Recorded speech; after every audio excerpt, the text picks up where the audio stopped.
I'm Indra, And I'm Amanda. and we'd like to welcome you to The Messy Middle Matters. Hey, Amanda, how are you today? I'm good. How are you, Indra? I'm good. I'm good. Today, we're talking about one of the more frustrating things that you and I get to experience at work, or our listeners probably too. The all too familiar experience when you walk into a meeting that you didn't organize, you get there, and no one in the meeting knows why you're meeting, including the person who set that meeting. And I'm not talking about the time when the person is like running back to backs and they've got like they're spinning all the place and they're trying to get everything done and they need a second to like be like, hold on, which meeting is this? Like they literally don't know why that meeting was scheduled. Probably because someone said, hey, we need to meet. So pull these people together again. And this is the subject line, but nobody knows why it's there. Right. Yeah. Nobody knows why it's there. My favorite ones are the ones that just say, like team sync. And then we all get into the meeting and it's like, what are we syncing about? Like, what's the agenda? Who's leading this meeting? Like, why? 100%. And you and I both love a good meeting. Like we love a good meeting. Like I really, really love working with humans and working through things with humans. But when none of us knows why it's happening, it kind of feels the worst. It kind of feels the worst. So let's talk about some of the most common meeting example types. You gave a wonderful subject line. Like Sync. think up. But my personal favorite that I've lived a few different times that I'm sure we're going to dig into as we dig in a little bit further is like weekly leadership meetings. Mhm.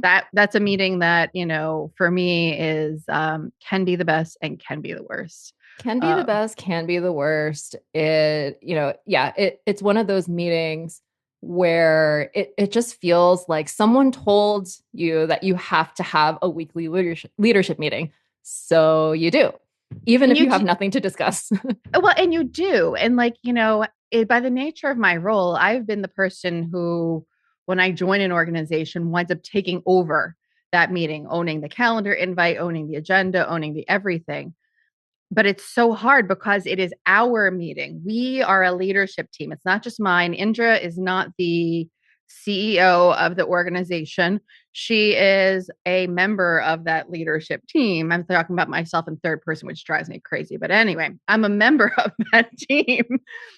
And we all need to bring things. We're all responsible for different parts of the business, and we all need to contribute to something. I can divine things from the sky that are really important all the time. Like that is just one of my superpowers, but that may not be the most important stuff. And everyone just sits there and stares at me like, what are we talking about today? I'm like, I don't know. You're leading this team too. Yeah, everything you just said could also apply to the weekly team meeting. Same. Right. It doesn't have to be a leadership meeting. It can be a weekly team meeting, the Same. weekly meeting, or whatever the cadence is, right? The team meeting where your whole team gets together and you talk about, you know, whatever you need to talk about. Or like, is the team working well? Like what's let's celebrate. Let's talk about some issues. Let's work through some of this stuff. But it isn't up to the manager or the team lead to come to the table with the full list of topics. 100%. And, some of we love to give tools and tips, and this is by no means the only meeting type we're going to be talking about, just to give people a sense of how I handle those types of meetings. I love to hear how you handle them. So for me, I've always got a running document. Like there is the leadership meeting document, and it's in reverse chronological order. So the most recent meeting is at the top. Yep. And then I drop in topics, and I've got even a placeholder for future topics, right?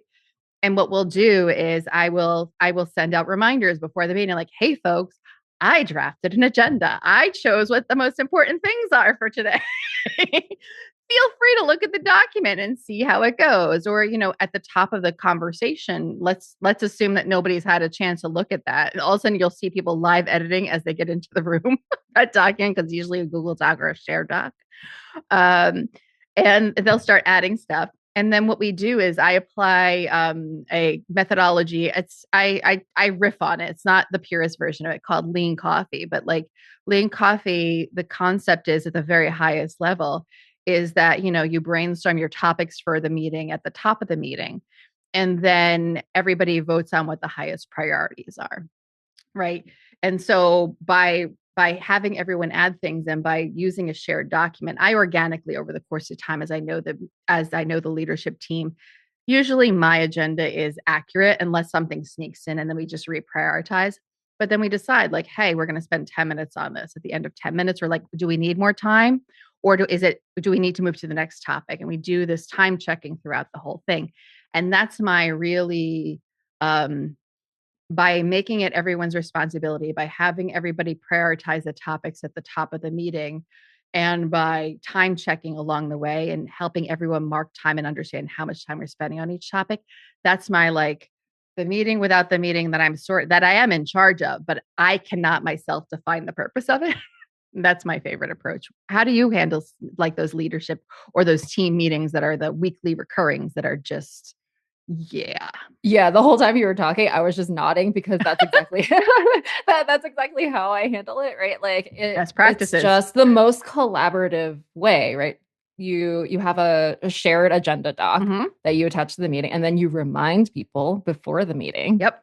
to fill in topics, and then you just kind of organically figure it out. And the more you do it, the more you find your rhythm, you find like what the dynamic of the team is, and it becomes a more seamless process, I think. Yeah. And it builds culture.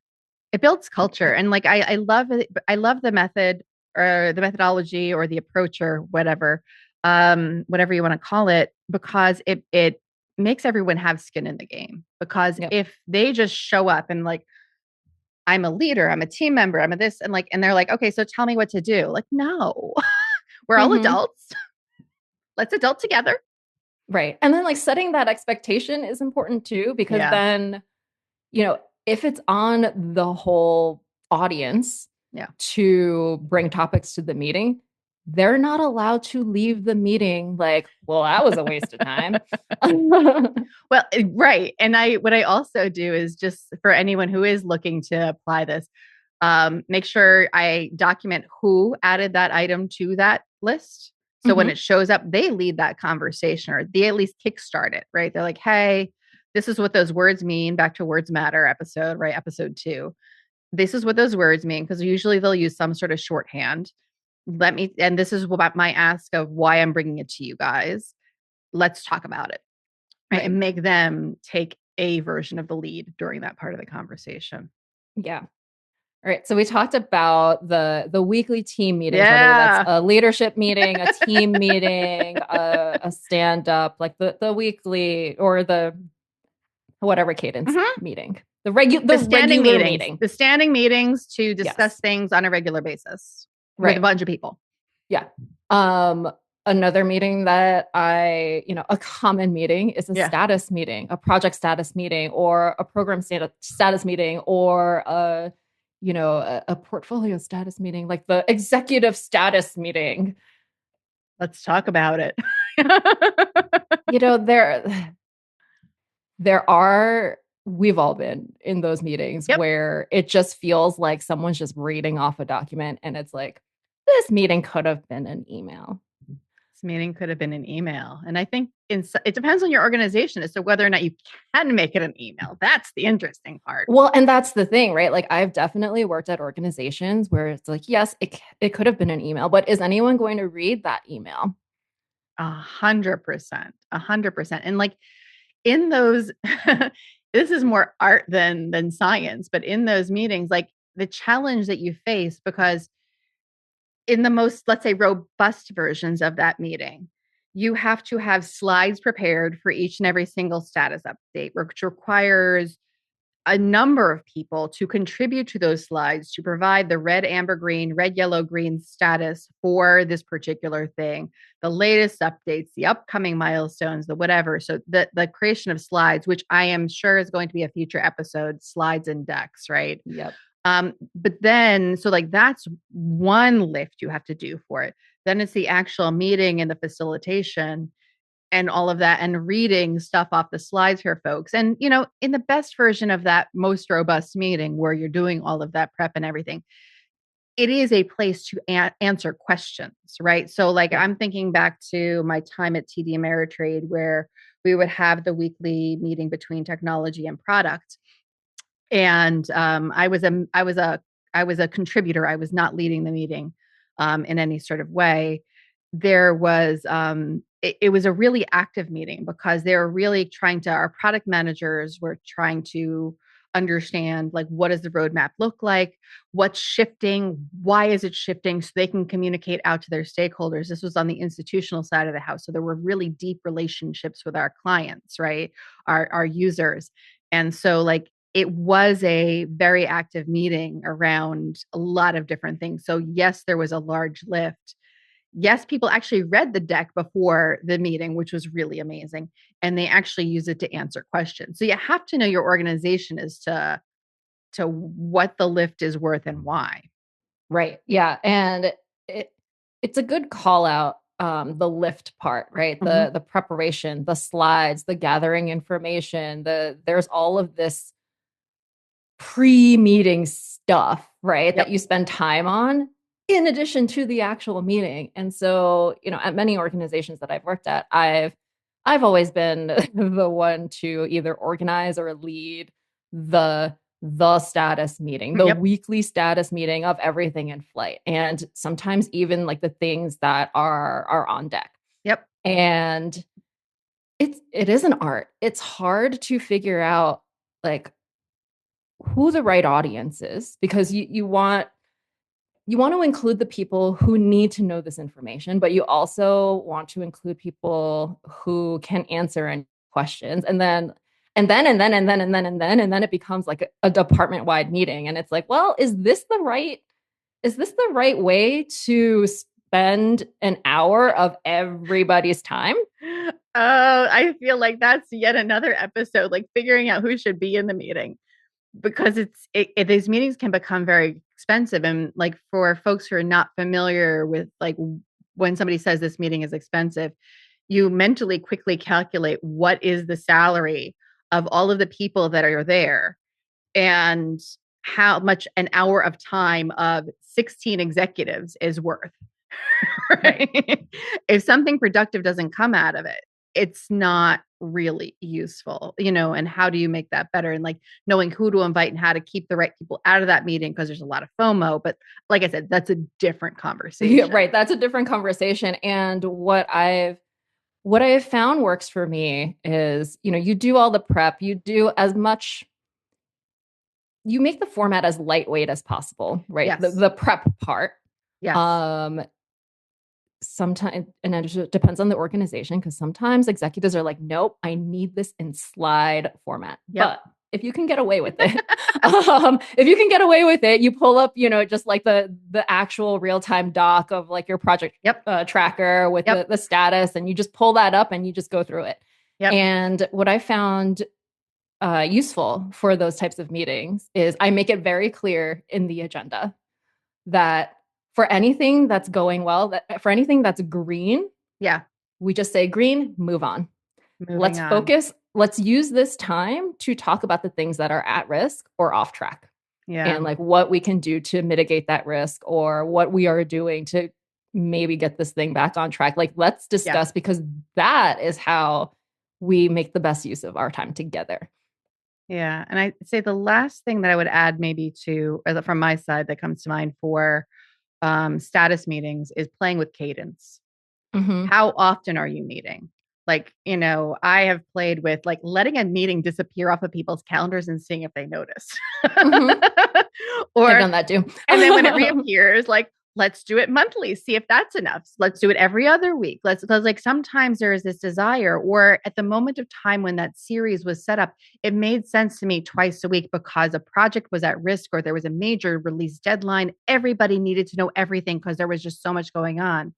But that might not be the appropriate cadence at this moment in time. So play with that. Like, it might be more frequent, less frequent. You adjust it along the way and you let it flex as it needs to flex. Right. Or the duration of the meeting. That one too. Yeah. That's actually a Like, really good one too. I mess with that stuff all the time. right. It's Um, just, yeah, you either expand or contract that meeting as needed. As it is an art, right? You yeah. you pay attention to what's going on, what's discussed. Like, you make a mental note of oh, we needed more time to discuss things like 3 weeks in a row. Maybe we should expand this meeting a little bit. 100%. 100%.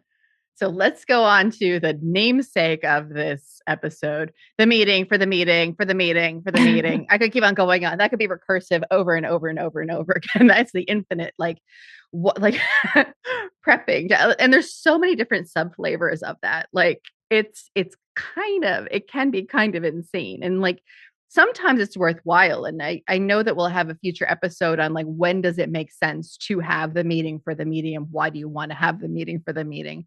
But a lot of times it's just like my favorite one is, or it can actually happen afterwards too. Sometimes it's the after meeting, like, what meeting did we just have? Like, what did Oh, y'all hear? Like, I got no idea. It's to understand, like, what does leadership want, or what did leadership say? Like, what are we doing here? It's this like nebulous, like, WTF. right. And when I've seen this meeting for a meeting for a meeting for a meeting be a thing, Mm-hmm. is when there is like this, it's usually like an executive leadership meeting, or a meeting like for executive leadership, right? Like the team is presenting something to execs. Yes. Oh, And yes. yeah, the team is expected to present something, whether that's a project status, whether that's like, why did this project go so wrong? Or like just something Yeah. to the executive team or like to leaders, right? Yeah. Not only executives. Sure. And everyone is stressed out about it. They're like, what do we present? How do we do it? Do we do it in slide format? Like what does our agenda look like? Who's speaking when? Who's talking about what? Who's taking the lead? And like that's when this meeting for a meeting for a meeting for a meeting usually happens in my Yeah. experience. That's a good example. And I think that there's that could be, as I'm sitting here listening to you, I'm imagining that could either be a really effective, good working session, or it could be Or it could which spiral. end is up. Like, it can Mm-hmm. really spiral. And if there isn't somebody skillful who can um, grab the reins of that conversation with the right authority or gravitas or whatever, depending on their level or their role, it can be like a bunch of peers trying to be polite with each other, yet trying to get stuff done, yet not trying to out themselves for not knowing what's going on. Like, oh my gosh. Yeah. Yeah. I've seen the spiral many times. And the first example that comes to mind is the nitpicking the deck. It's like, are these Oh, the right fonts? Should we use these words? Should this be in bullet form? Like, how many slides should this be? Should we include images? And it's just like, you're obsessed we're over not talking about form, the not right things function. here. Yeah. Oh my God. As you were saying it, I was like, I was font. Font was the first word that came to mind because like they love obsessing with the font and the layouts of the fonts. Like, Hmm. and for me, sometimes when I see that happen, I'm like, I'm grabbing a blank deck because I don't, whether I do or I don't, it can be a fib, but I'm like, I don't know where the template is. I'm just going to grab a blank deck with the default Arial font. Let's figure out the content. Yep. Let's figure Right. out the content. And sometimes I will make sure that it is deliberately ugly so that everyone doesn't get obsessed. Well, is that the right shade? Wait, that's our old logo. Like, can we just worry about the content and I will hit it with the pretty stick later and, like make it look pretty. And I will do you a solid. I just need to worry about content right now. Right. Like we're not here to talk about font colors, font choices, font size, just the aesthetics of the deck. What I'm are we I'm trying to here with achieve? right. I'm here to ask you what's important to talk about in this deck. To these people at this moment in time. Right.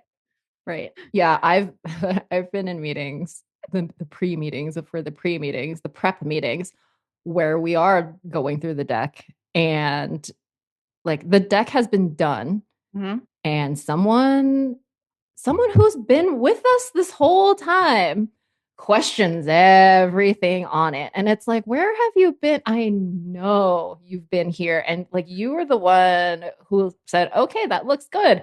But you woke up today and all of a sudden, these are not the right words.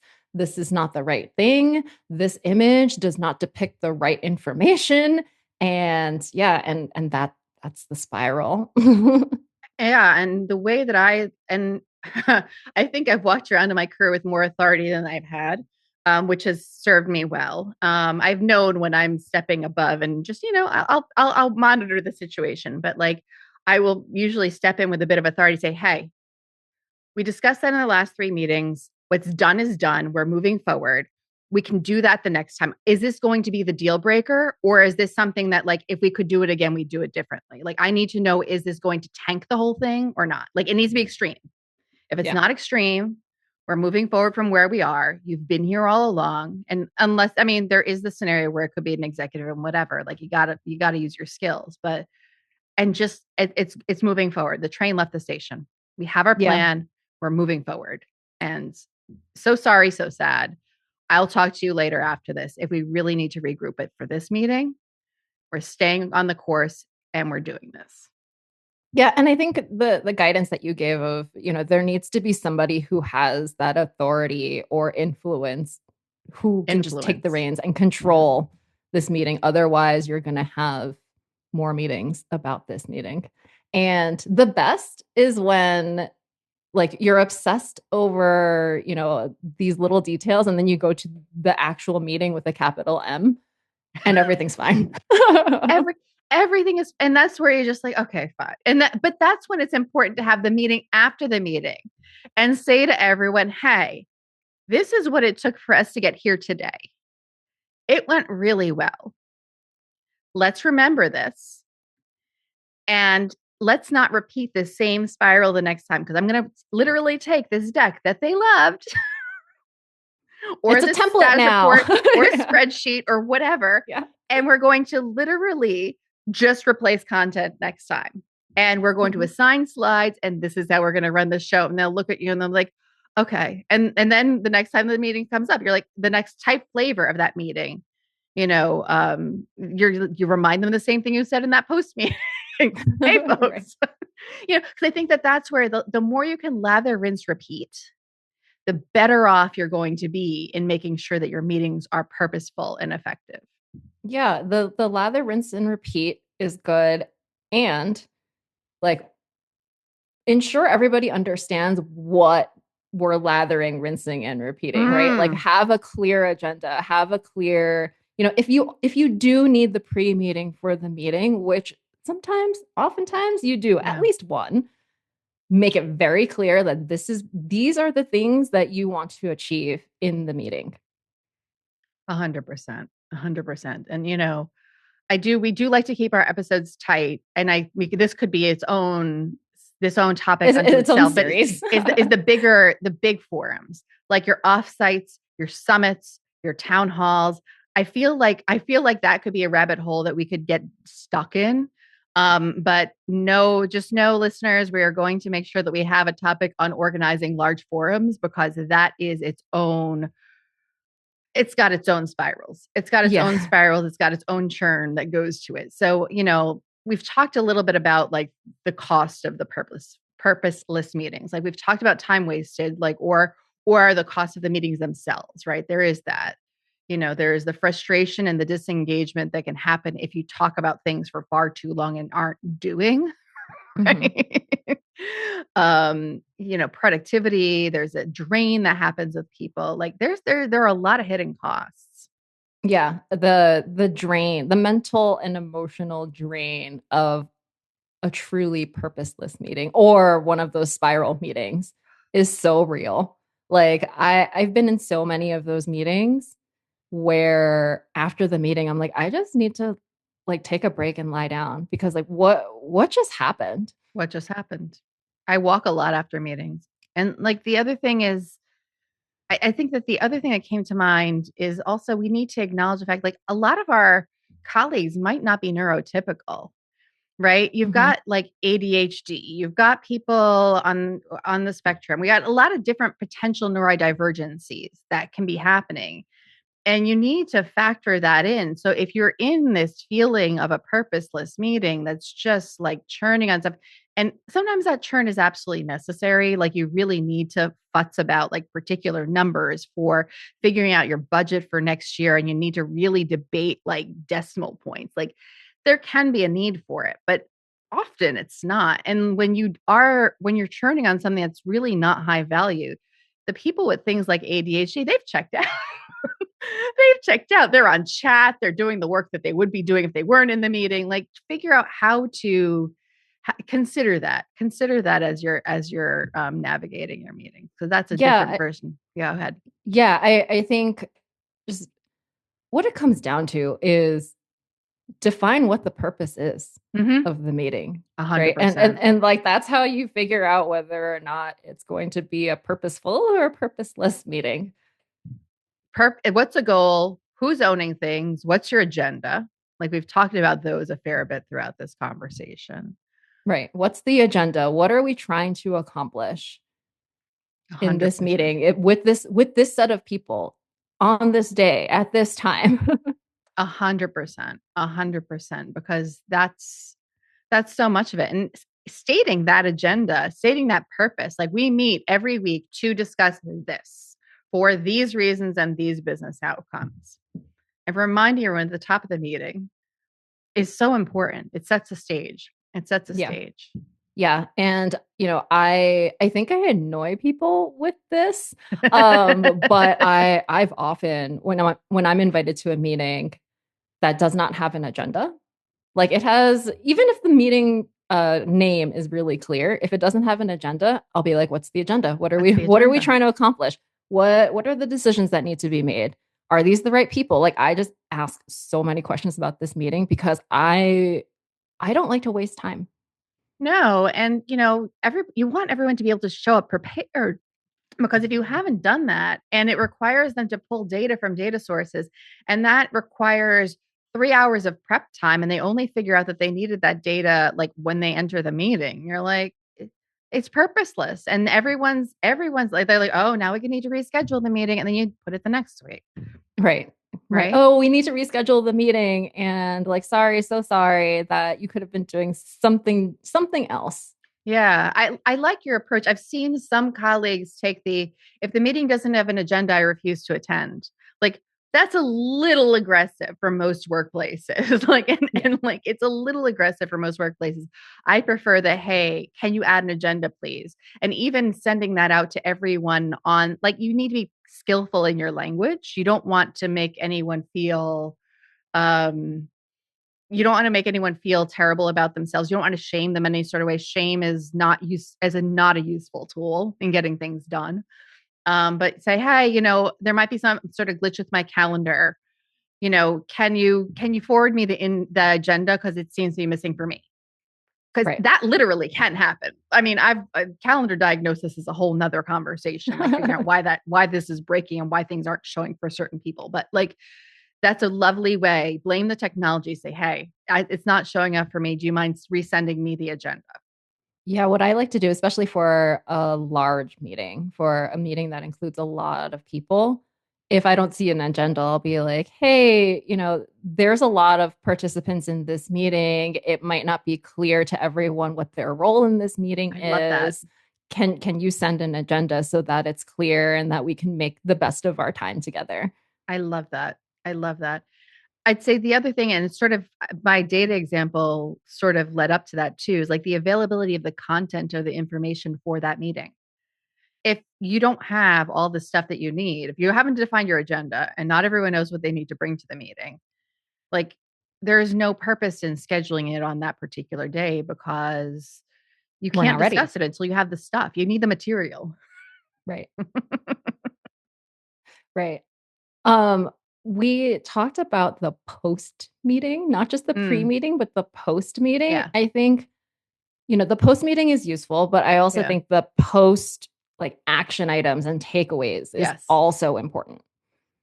100%. Most meeting, I think that the post meeting to the meeting usually happens when it's a large forum or with a senior leader or something where you just like everyone's trying to hear what they heard. But in most cases, that follow ups and that share outs, like here are the high level notes is really important. Yeah, I Right. agree. Just like really hammer home like the purpose of that meeting. We Yeah. met because, and here are the outcomes, Here are the and outcomes. here are the next steps. As opposed to, I think it's just a tool. Well, one, I think it's best practice, and two, it's a Yes. tool to like make people feel like that wasn't a waste of time. Yes, and it's this could also be its own episode, but like decision logs. Decisions made were Mm-hmm. this, which then combats the person who comes in at the 11th hour and is like, but I don't love this deck. And like, why did we choose this image style? Like, we had the decision log, it went to you. Right. We're moving forward because this meeting has a purpose. Mm-hmm. So some other resources, like we talked a little bit about lean coffee. I'll make sure that that's in the show notes because it's a really handy methodology to have in your pocket. I've used different portions of it in different scenarios. There's a book called Meeting Design by Rosenfeld Media, which is just one, or from Rosenfeld Media, which is lovely. Lots of people have spoken really highly about that. And the other thing that comes to mind, I'll make sure I'll add the link to it to for the Apple version. Most of our listeners listen on Apple's podcast app, but there's the Fixable episode with Priya Parker. There, they really were talking about meetings. So Priya Parker was the guest for Francis Fry and Ann Morris's podcast. And those were they have really good tools and tips within that one. So those are the things that come to mind for me. Yeah. I think, we talked a lot about, having a clear agenda, having a clear like meeting facilitator, right? Yes. Having clear goals, like what are we Yes. trying to accomplish in this meeting? And then the post-meeting stuff of, what were the takeaways? What were the outcomes? Like, what did we discuss in this meeting? And so that we can file it away for later. It's the follow through. Like Mm-hmm. I'm not a sports ball girl, but I know that when you're playing baseball, you want to follow through. When you're playing golf, you want to follow through. Like you need, unless you finish that stroke or whatever that swing, it doesn't have the impact that you need it to have. So those follow ups are that follow through. Yeah, for sure. I love it. I love it. Well, thank you, Amanda, for another thoughtful conversation. And thank you to our listeners for joining us today. Hopefully, you heard something that helped you feel a little bit more seen and supported. And you'll join us next time when we explore another topic from the messy middle. Bye, everyone. Bye.